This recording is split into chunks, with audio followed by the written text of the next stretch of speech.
Discover new opportunities together in a new Chevy.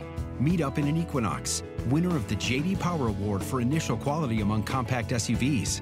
Lend a hand in the strong and capable Silverado, or mix it up in a high-tech Trax with an available 11-inch diagonal touchscreen. Find family, friends, and fun in the Chevy that's right for you. Click to learn more. Chevrolet, together let's drive. For J.D. Power 2023 U.S. Initial Quality Study Award information, visit jdpower.com/awards.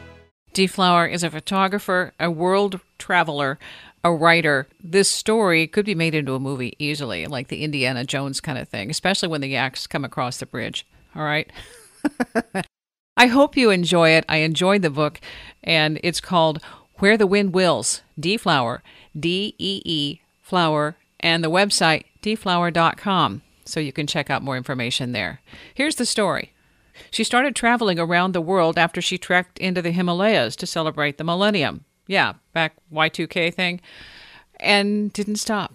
She continues to travel. We're going to talk about how it all started with Dee Flower, my guest. We were throwing gas cans over, trying to bail out water. We were getting, we were going to be submerged, no doubt, if we hadn't started bailing and throwing things out. And we had a canvas on top that needed to be pulled loose because the wind was catching it and was about ready to turn us over. And I don't know where I got the strength to jump up there and grab and try to pull it loose. And really thought that that was going to be the end of my life on that lake. Where the Wind Wills is the name of the book. And this is an absolute wonderful story. I think it could easily be made into a movie because if anybody who travels and has wanderlust, you have something for everybody, including up close and personal with gorillas, almost drowning in a lake a river full of crocodiles. And is there anywhere you won't go? Maybe I should ask that.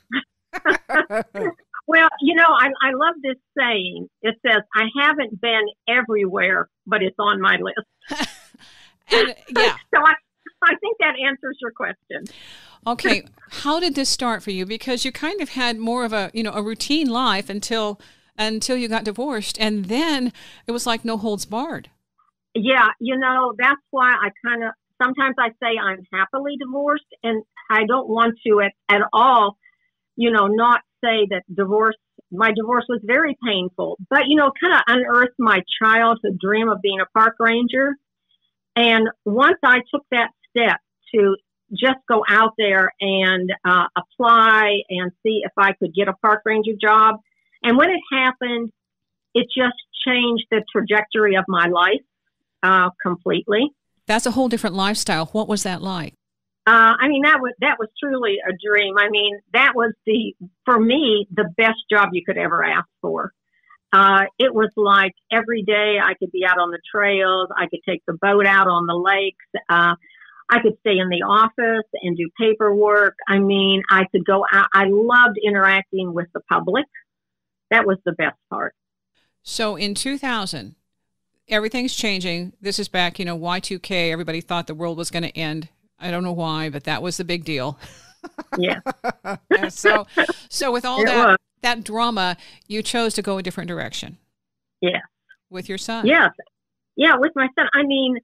I didn't want to be here in the United States with all the chaos that was happening. It was like everybody was running, buying generators, stocking up on food. It was like they thought the apocalypse was coming. And I just couldn't believe that. I just literally could not believe that. And I thought, I just want to get out of this country. I want to get somewhere where none of that will matter, where, having electricity is not going to matter. Having internet won't matter. Not being able to use my phone. I just needed to be as far away from that as I could get. And it happened that the Himalayas were the perfect place to go. What an amazing trip. That is completely night and day from our lifestyle here, in Western civilization where you're crowded all the time or most of the time. And then there where you're basically just free to breathe. Yeah. Yeah, it was wonderful. And then to find out that there was no Y2K after all. Oh, yeah. The other shoe dropped. Oh, by the way. We're not panicked now. Okay, but at the same time, with that trip, then you begin to branch out. Yeah, there was something that just made me free to wonder. I knew I could do it, and it just got into my soul. I mean, it was just something that I had to do. I just had to do. And I really wanted to meet people from other cultures. When you're going on these trips, and one of the things it mentions that you have the background as an interpreter, so that would open a few doors, a certified interpreter trainer, and that would open a few doors other people don't have access to, as in be going behind the scenes, access to places that are not necessarily on the tourist, call list. What was that like? It started out knowing that that's how I wanted to travel. I wanted to be an independent traveler. Many times I've gone solo. It's just a part of me, because that way you can interact with the local culture, and get invited into people's homes that, live there, really experience it. That I don't think that you can get that same experience in, organized, very highly organized travel. Even then, when you're not, you're in a certain group, there's one where you were doing a photography assignment, or maybe it was, I'm trying to remember, the Maasai, where you had the photographers with you at the time. This isn't something that we're even familiar with, let alone have access just to go in there and interact. We went there as an independent and actually lived within the tribe, lived within the Taita tribe, and then eventually made the connections with the Maasai tribe, and felt like family. I was treated and invited into homes like family, lived in a grass roofed hut, a mud hut, got to try to feel what it was maybe like, just to have a kind of an idea of what it was like for some of the locals that lived that way. And, I was kind of like embraced when people saw what I was doing. I always try to learn some of the language so that I can communicate and show that I'm really trying to immerse myself as best one can into another culture. Well, there was one time when you were taking a little hike up to an area that was actually forbidden for women and children, and somebody was saying, "Well, where are you going?" "I'm going up to that hut." And they said, no, that's for the elders, the men, and this is off limits. And so then you asked permission, and they said they'd never done that before, to allow a woman to do what you were allowed to do. Yeah, I mean, just while you're saying that, I've got chills over my whole body. Some things just come to me like that, and I was grateful. And you know what? This was in the Omo River Valley, and it was a sacred place just for men only. But they allowed me up. Not only allowed me up there, but they wanted me to even photograph them, the elders, and so that was quite an amazing adventure for me. Those kinds of long-term cultural practices. What year was this? Was this 2005? This was in 2005, correct. So even then, that was a huge barrier that had existed, and it's just now, you had an opportunity to say, let us in, let us see, and in order to share it and to value it in a respectful way. Does that make sense? Yeah. Yeah. And I think a lot of your travels, that's your intent, is to present the culture in a natural environment in a way that respects. You ask permission to take a picture. The photograph that you put on the magazine, I think Legacy magazine. On Legacy magazine. Yeah, you thought the woman with the son, and you had asked if you could take the picture. She nodded her head.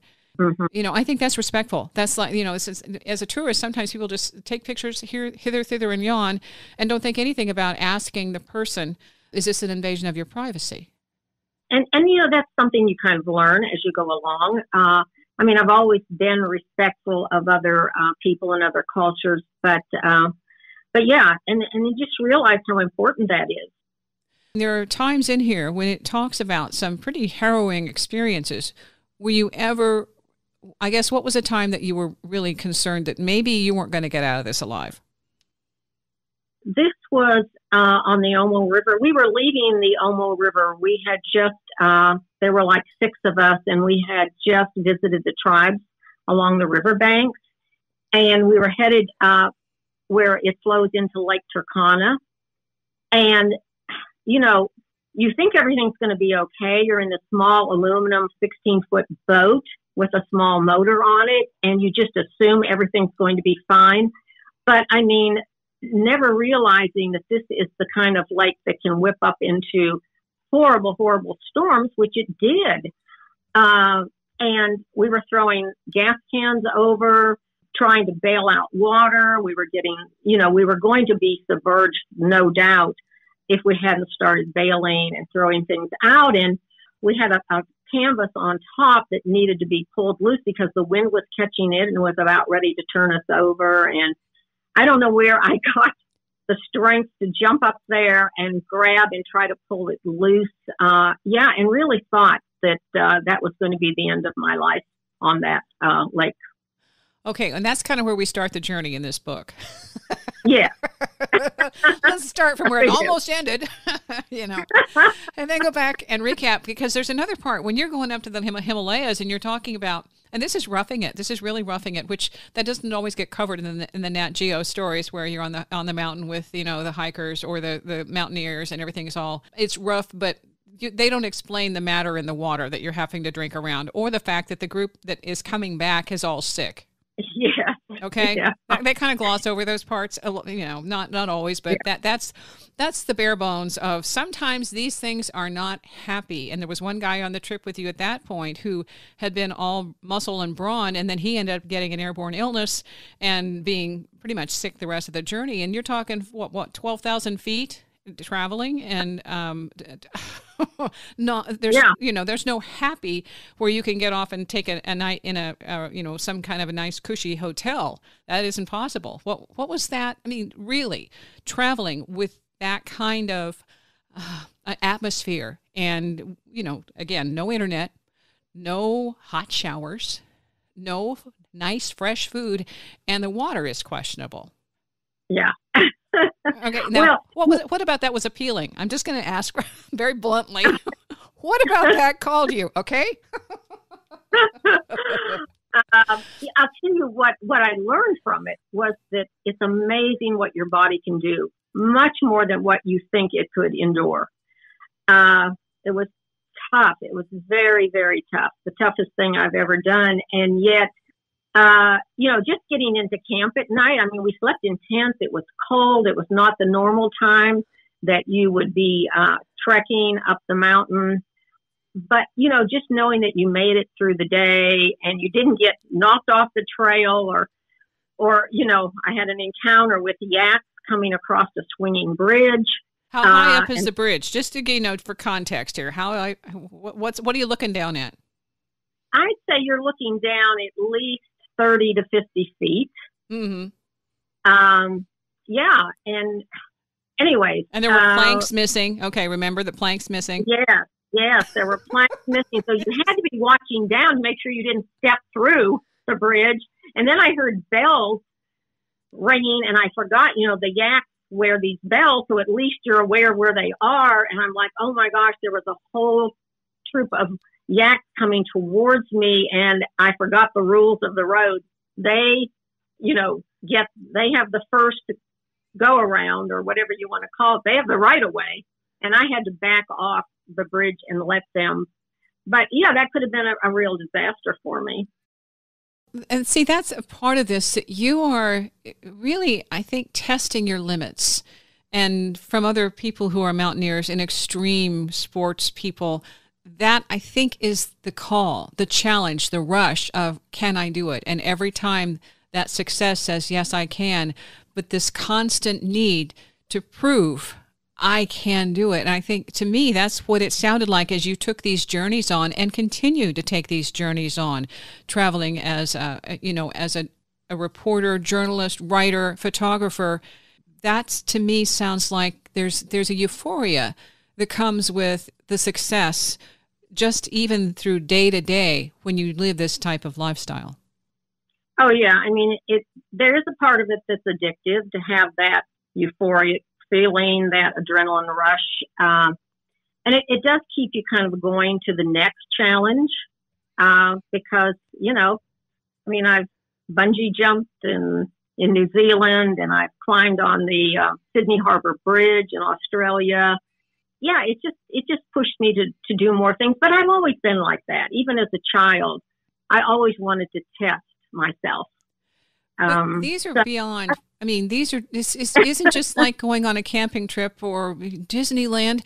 This is, you're going through a jungle, crawling on your hands and knees and around stinging nettle to go meet the gorillas. And you'll have an hour or 45 minutes with a gorilla clan, which you did get to see, unlike the group who went there in 1999 and had to deal with the natives and they were massacred. Okay, so this is, you're actually going in areas where there could be extreme danger, and that's what I find so extraordinary and movie potential, is that each time you seem to have something about you that keeps you guided around the storm or through the storm. Mm-hmm. Yeah. Have you ever given that much thought? I do feel like I do have some guidance, of course. And I feel like, I look at the sky, and a lot of times I just get some sort of a validation that what I'm doing is what I'm supposed to be doing, what I need to do. Yeah, I'm very keen into feeling and getting some sort of I don't know if you want to call it a sign or something that leads me to believe that this is the route I need to be on. What was it like when you were up close with the gorillas?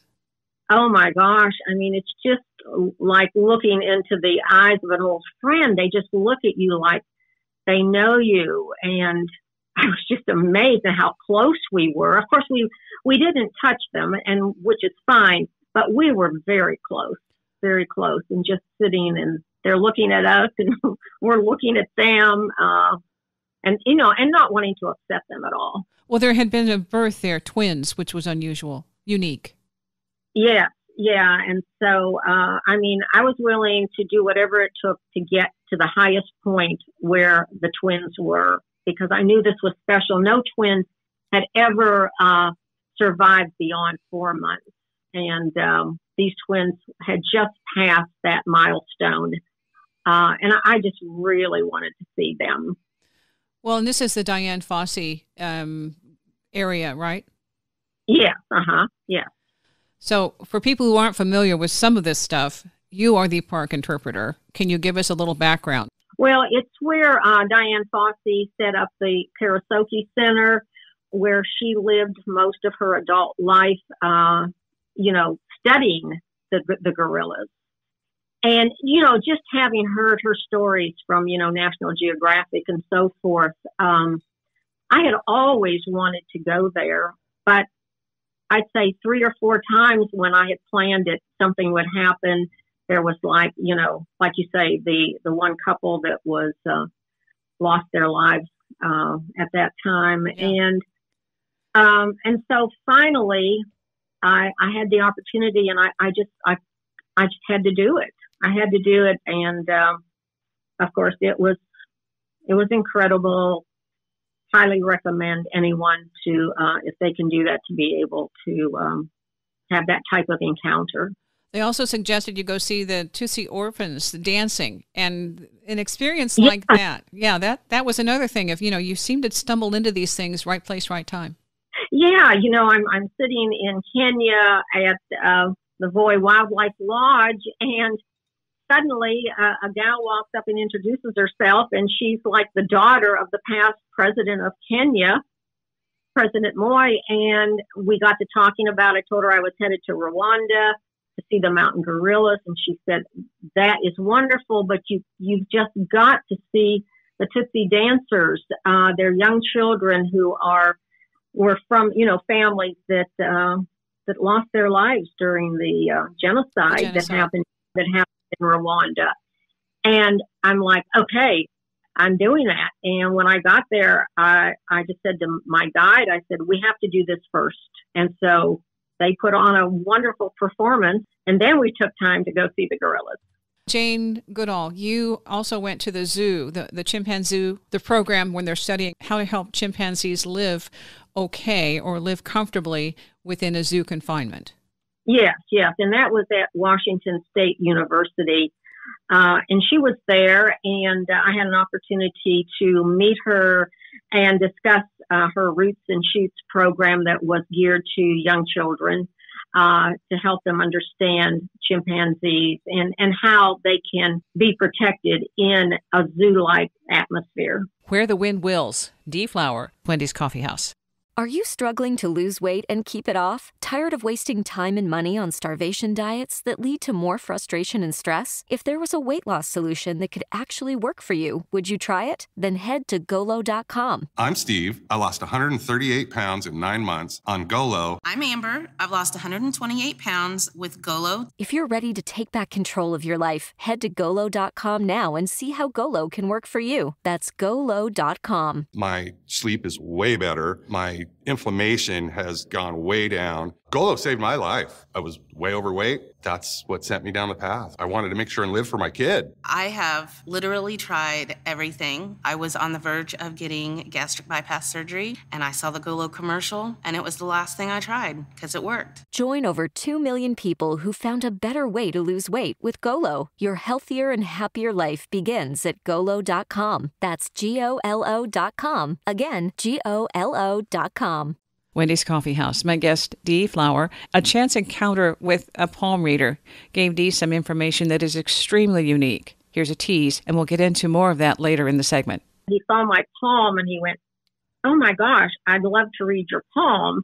And I said, "Well, maybe not." And he said, "But," he said, "you have a very unique palm." He said, "You have 2 lifelines." Where the Wind Wills. Dee has included some of her photographs in the book. You see the gorilla, that incredible expression, and you see some of the people that she met along the way, the Maasai men, the women, the nature scenes, and the travelogue continues. The Leakeys, you went to that area. Can you describe what that was like? Yeah, that's the cradle of mankind, and the Leakey family have all been involved in that, in the digs, and we were late getting there because we had almost, died on the Lake Turkana. So we were kind of late arriving, and they were just leaving. We did have a chance to hike around and see some of the digs that were going on there. How many countries have you been to? I've been to over 40 countries on 6 continents. Okay, that's quite a travelogue. Yeah. Okay. I'm assuming you have a few trinkets, a few special souvenirs. What is the most special thing that you have? I'd have to say when we were in the Omo River Valley, and I really wanted to see the Versi tribe because they are the women who wear the clay lip plates. Actually, they had been chased off the river a few days before by one of their enemies, and we had to make a decision whether we were going to try to get a vehicle and go inland to try to find them. And I was like, I'm all in. Uh-huh. Anyways, we did a little vote, and, our democracy, the 6 of us, the 4 wanted to go and 2 wanted to stay behind. But so we all went. When we got there, the young lady, she had literally the largest lip plate. It's like 7 inches in diameter. And I just walked up to her, and I felt like I wanted to say, is that painful? I just felt like, does that hurt to have that in your lip like that? And I don't know if she sort of read that in my body language or in my eyes, but suddenly she just popped it out and she handed it to me. It was that sort of like, we don't speak the same language, but we're women. And we just had something that, an interaction that words really can't express. And I treasure that. It goes with me to all of my photo exhibits, and anytime that I'm also displaying the artifacts and things that I have from my trips. And that is extraordinary. I think, if I remember, that was one of the large ones, like a 7-inch. That's a huge piece. It is. And the reason they did it was to help basically keep the women from being taken and unattractive to anybody who was going to be doing the slave trade. Well, and that's part of the theory of why they have those lip plates. And now it's more or less become, the larger the lip plate, the better bride price that the father might get. The status, yeah. Yeah, the status. Okay, yeah. Some of these things, it's, these are, I don't know, centuries, decades for sure, of practicing. I think that one was a new one because of the affiliation. What it says is they wouldn't be traded or seen as, something that somebody else could come and steal. Or not, maybe not desirable that someone would try to, take them as a slave. And to another tribe even. To another tribe even, yeah.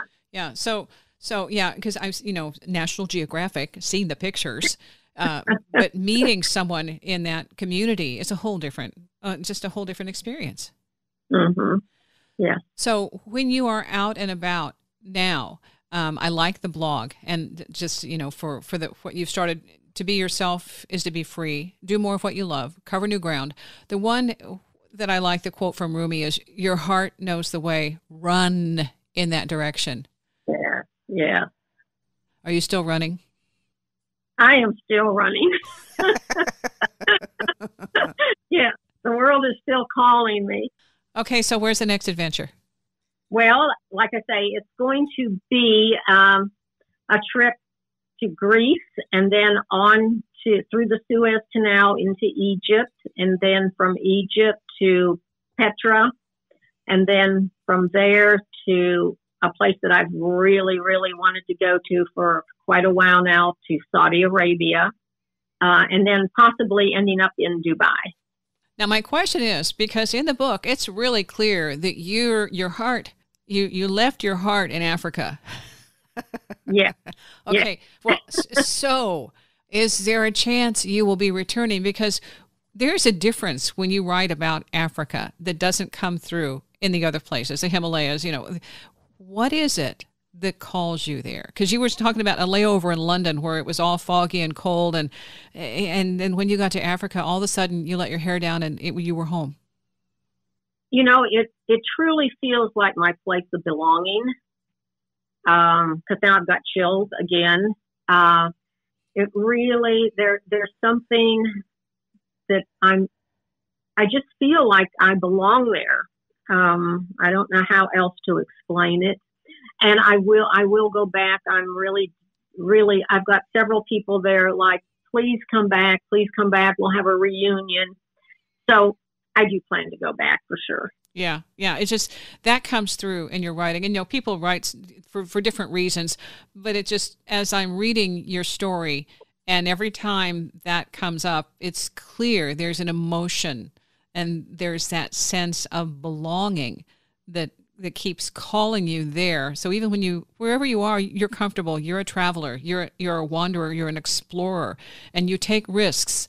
And it doesn't seem to have happened overnight. It happened gradually once you decided that maybe there was more to this world than your old vision of yourself. Yes, and what's interesting? I had someone when I was down at Hurricane Katrina, and someone saw my hand. He saw my palm, and he went, "Oh my gosh, I'd love to read your palm."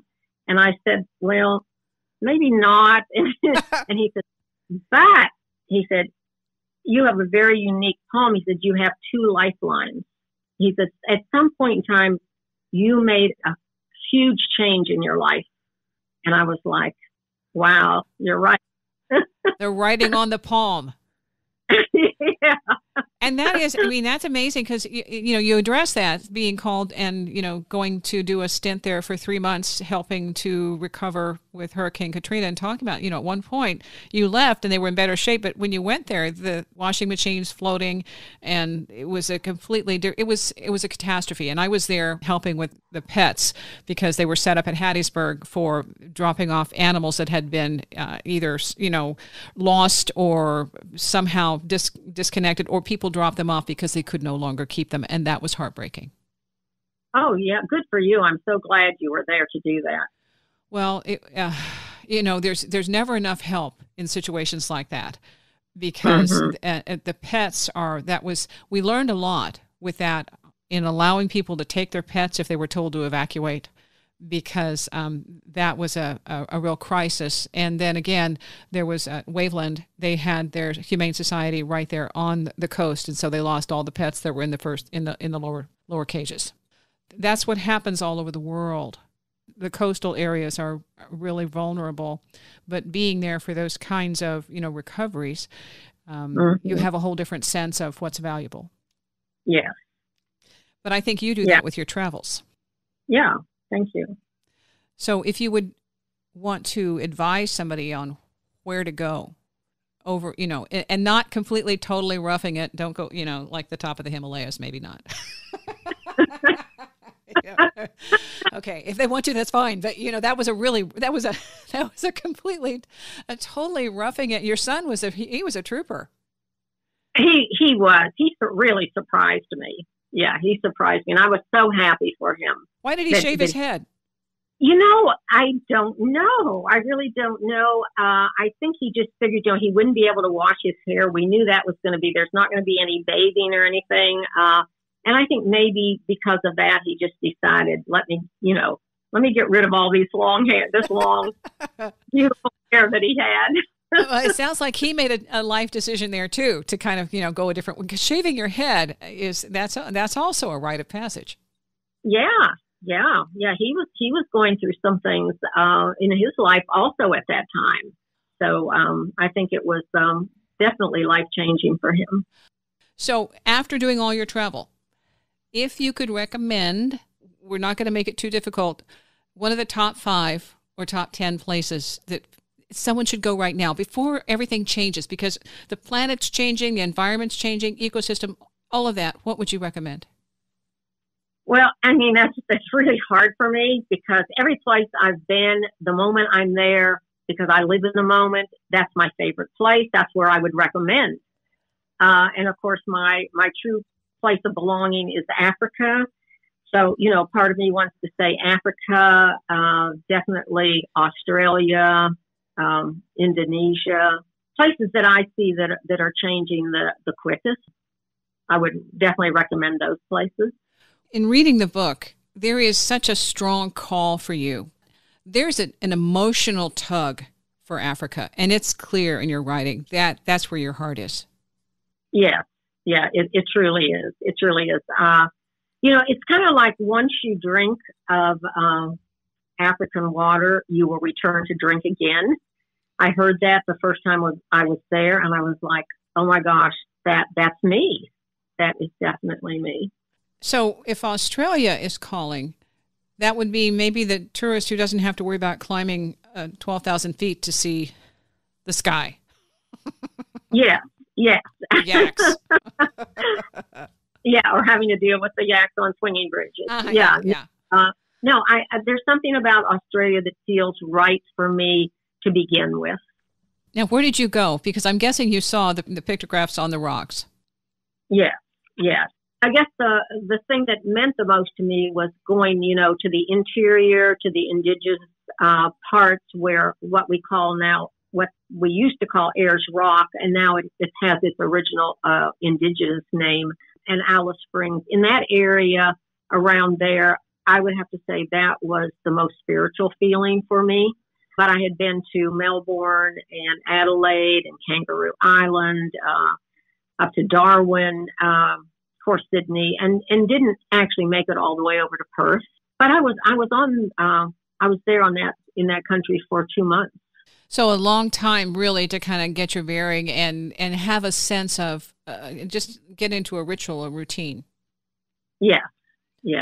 And knowing that, I always leave myself that space. I might land on August 1st, and that's the only thing I know that I'm doing right at that. I'm only landing there, and then I'm going to plan it. And if I find a place where I feel most comfortable or spiritual or something that draws me there, I'll stay there a week. That's how I plan my trips. Where are you going next? I have been wanting to go to Saudi Arabia even before it finally started opening to tourists. So I've been waiting for that moment. So I'm definitely going to Saudi Arabia. I've been to Jordan, but I'm going to go back because there's something about Petra that pulls you back. I've been to Egypt, but, I haven't seen that new museum in Cairo that I have to see the new museum and just hang out for a while. What's at the new museum that's calling you?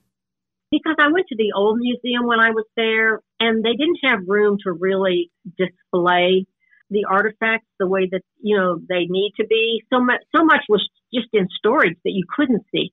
And now they've created a wonderful space where they've been able to, and they even took those sarcophagus and stuff, like on a procession to get them to the new museum. I would love to have been there to see that. But yeah, I definitely want to go to this new museum. Okay, and book number 2? Book number 2 is going to be about my trips around the world. Like I say, I've been in over 40 countries on 6 continents. And, I have many stories, but I'm going to try to choose, one of my favorite stories from each country to have in this upcoming book. And the vlog. I like the vlog because it kind of follows along on your journey. That quote from Rumi, your heart knows the way, run in that direction. And you're still running? I'm still running. I got chills again. Okay. Now, I don't want to mislead anybody. The book does have a few issues where, there's a hurdle or a speed bump, and relationships kind of challenge that hurdle, speed bump, up and down thing. So that's in there. But I was more interested in the gorillas and the chimpanzees and the crocodiles and the stinging nettle and the water with matter in it. Okay, because that was really that. Those were the perks. The matter was like, do you really want to go on this vacation? Because this is going to challenge your concept of a nice, soft, cushy life, okay? And you really see that you can live through it. Yeah, it's amazing what you can adore, what you wouldn't think you could. I think it just gives you more confidence. It makes you stronger. It makes you want to see more of the world once you know that you can get through some of those challenges that I've been through. They've got those straws, don't you? The life straws. No, what is that? The life straw is what you take to help you in areas that have water issues, to help make sure that your water is safe. Okay, yeah. I mean, I've taken the tablets and everything with me before, but no, I haven't used those. The Halzone tablets? Yes. See, I did this as a kid, going on a 2-week trek where it was an outdoor adventure. And yeah, of course, then again, we didn't have to worry about computers then, but it was cold showers, and it was being prepared with the tablets for the water and camping. And I do love it. It's just that as life goes at you 90 miles an hour, sometimes you don't get to do the things that you love to do. So that's why I like reading your story, because I'm armchair quarterbacking. Go, get back on the boat, Dee, get back on the boat. No.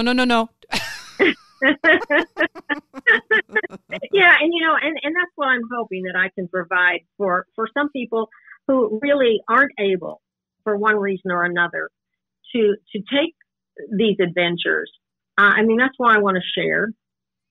Really, very few people have the opportunity to go to places like you have been able to do. Seeing the twins with the gorillas, that's a once in a lifetime for some lucky person experience.